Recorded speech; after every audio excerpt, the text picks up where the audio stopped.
কি ওটা ঝোপের মধ্যে? আমি ভয়ে দাঁড়িয়ে পড়লাম। আস্তে আস্তে করে দেখলাম কিছু একটা ঝোপের ভেতর থেকে বাইরে বেরিয়ে আসছে।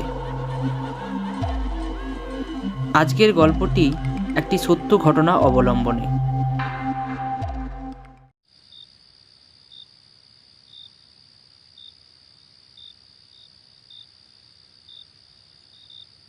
অনিমেষ দা, আমার কিন্তু অনুষ্ঠানের সব কিছু ঠিক করা হয়ে গিয়েছে। হুম। আচ্ছা, শোন, কাল তাহলে একবার অনুষ্ঠানগুলো দেখে নিস। মনে আছে তো? অনুষ্ঠান কিন্তু হাতে মাত্র 2 দিন। আমি চাই এবারে অন্য ক্লাবদের থেকে আমাদের ক্লাব 2025-এর 1 জানুয়ারির অনুষ্ঠানের ফার্স্ট প্রাইজটা পাক। হ্যাঁ হ্যাঁ, ওসব ঠিক আমি দেখে নেব। বলছি, বেরোবে তো? রাত তো অনেক হলো, প্রায় 10টা বাজে। হ্যাঁ, বেরোবো তো। রাত তো ভালোই হলো।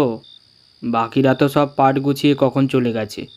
পড়ে আছে শুধু তুই আর আমি। বলছি শোন না, ক্লাবের চাবিটা আজ তোর কাছেই রেখে দে। কাল একটু তাড়াতাড়ি চলে আসিস, কেমন? হ্যাঁ হ্যাঁ, আমি চাবি লাগিয়ে দেব, তুমি যাও।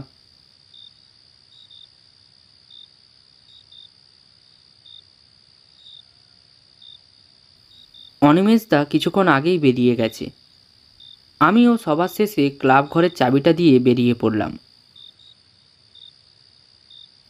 আমার নাম সুভাষ ঘোষ। বাড়ি এই গ্রামের একদম শেষ প্রান্তে।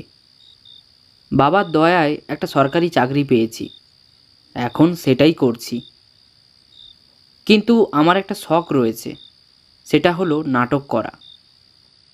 একটা সময় স্কুল কলেজে অনেক নাটক করেছি, তাই অবসর সময়ে এই পাড়ার ছোট ছোট বাচ্চাদেরকে নিয়ে অনুষ্ঠান করি।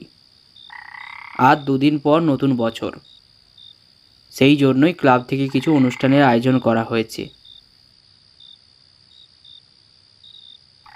না, অনেক রাত হয়েছে, কারোর বাড়িতে আলো জ্বলছে না। মনে হয় সবাই খেয়ে দিয়ে ঘুমিয়ে পড়েছে। চারিপাশটা পুরো নিস্তব্ধ। এইভাবে একা যেতেও একটু ভয় ভয় করছে।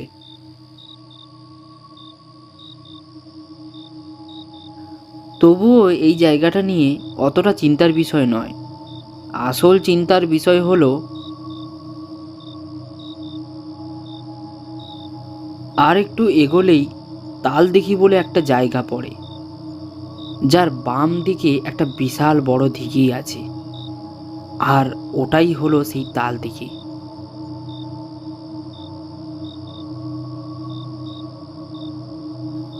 দিঘির একদম পাশে হাতে গোনা 2-1টা বাড়ি আছে, কিন্তু সেই পর্যন্ত পৌঁছাতে গেলে পুরো দিঘির রাস্তাটা পেরোতে হয়।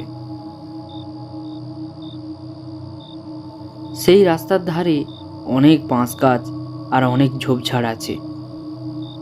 আর সেই জায়গাটা সবচেয়ে ভয়ের কারণ। আমাদের গ্রামে ওই তালদিঘি নিয়ে অনেক কথাই প্রচলিত আছে। সবাই বলে ওই তালদিঘি খুব একটা ভালো নয়। অনেক কুখ্যাত ঘটনা ওই তালদিঘিতে ঘটেছে। তাই সন্ধে হলেই কেউ আর ওই দিঘির পাশ দিয়ে যাতায়াত করে না। আজ আকাশে চাঁদ নেই ঠিকই, কিন্তু আকাশের অল্প আলোতে চারপাশটা একটু একটু দেখা যাচ্ছে। বাড়ি পৌঁছানোর জন্য আরও একটি রাস্তা আছে, সেটি দক্ষিণ দিকে। সেটা দিয়ে গেলে আমার বাড়ি পৌঁছাতে অনেকটা সময় লেগে যাবে। রাত আরও বাড়ার আগে ওই তালদিঘিটা আমাকে পেরোতেই হবে। না, তাড়াতাড়ি পা চালাই। এইভাবে দেখতে দেখতে সেই দিঘির কাছে চলে এলাম।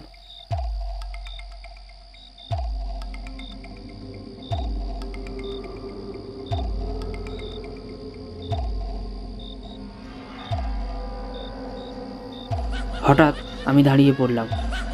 ঝোপটা নড়ে উঠেছে। ঝোপের মধ্যে ওটা কি? দেখলাম একটা কালো কুচকুচে বিড়াল। তার চোখ দুটো জ্বলজ্বল করছে। এই হট হট হট হট হট হর হর, এই হট হট, যা যা। দেখলাম বিড়ালটা আস্তে আস্তে করে বড় হচ্ছে। এটা কি হচ্ছে? বিড়ালটা আস্তে আস্তে বড় হচ্ছে কি করে? না, এটা কোনো সাধারণ বিড়াল নয়। না, ভয় পেলে হবে না, সাহস রাখতে হবে মনে। মাটি থেকে নিচু হয়ে একটা পাথর তুললাম, আর সেই বিড়ালটার দিকে মারতেই বিড়ালটা সেখান থেকে চলে গেল। না না না না, সাহস রাখতেই হবে, ভয় পেলে চলবে না। ওই তো আর একটু বাকি দিঘিটা পেরোতে।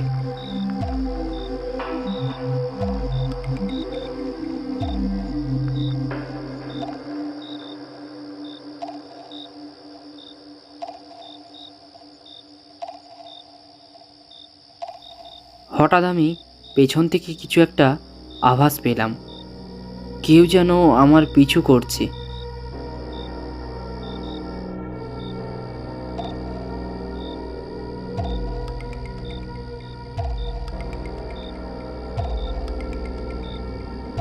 হঠাৎ পেছন ঘুরে তাকাতেই দেখলাম একটা কাটা হাত আর একটা ছায়ামূর্তি দাঁড়িয়ে আছে। একটা অদৃশ্য হাসির আওয়াজ কানে ভেসে আসছে। ভয়ে আমার বুকটা শুকিয়ে গেল। তাহলে কি আমি ভূতের খপ্পরে পড়লাম? এই তো, তোমরা কারা? কে তোমরা? আমি যা সামনে দেখছি তা কিছুতেই বিশ্বাস করতে পারছি না। কারোর কাটা হাত কি করে হাওয়ায় ভাসে? আর ওই ছায়ামূর্তিটা কার?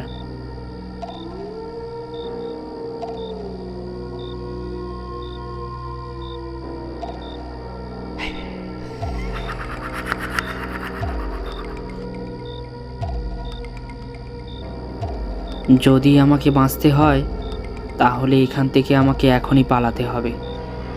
কিন্তু জানি না ভূতেদের সঙ্গে পেরে উঠবো কিনা। তখনই মাথায় একটা বুদ্ধি এলো।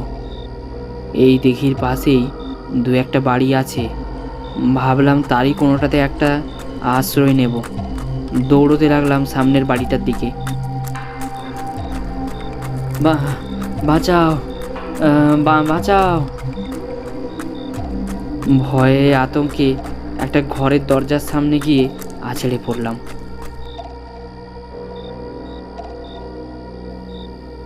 কিছুক্ষণ পর আমার জ্ঞান ভাঙল। দেখলাম একটা লোক আর একটা মেয়ে আমার সামনে দাঁড়িয়ে আছে। আমি তাদের সব ঘটনা খুলে বললাম। যাই হোক, তোমার এই রাস্তায় আসা উচিত হয়নি। জানো না, এই রাস্তায় যারা রাতের বেলায় আসে তারা আর কেউ বেঁচে বাড়ি ফেরে না। কত এমন ঘটনা আমাদের গ্রামে ঘটেছে। কিন্তু ওরা কারা? সত্যিকারের কি রহস্য লুকিয়ে আছে এর পেছনে? আজ থেকে প্রায় 30 বছর আগে এই গ্রামে অনেক দুষ্কৃতীদের বসবাস ছিল। তারা গোপনে গ্রামের কোথাও একটা বোমা বারুদ তৈরি করত, আর সেটাই আমাদের গ্রামের এক ব্যক্তি দেখে ফেলে। সেটা যাতে 5 কান না হয় তার জন্য সবাই মিলে ওই ব্যক্তির হাত পা কেটে এই তালদিঘিতে ফেলে দেয়। তারপর থেকেই শোনা যায় এই তালদিঘিটি অভিশপ্ত হয়ে উঠেছে। আজ পর্যন্ত যারা যারা ওই ভূতের কবলে পড়েছে তারা কোনো না কোনোভাবে প্রাণ হারিয়েছে। তোমার ওপর উপরওয়ালার অনেক কৃপা, তুমি এই যাত্রায় বেঁচে গেছো।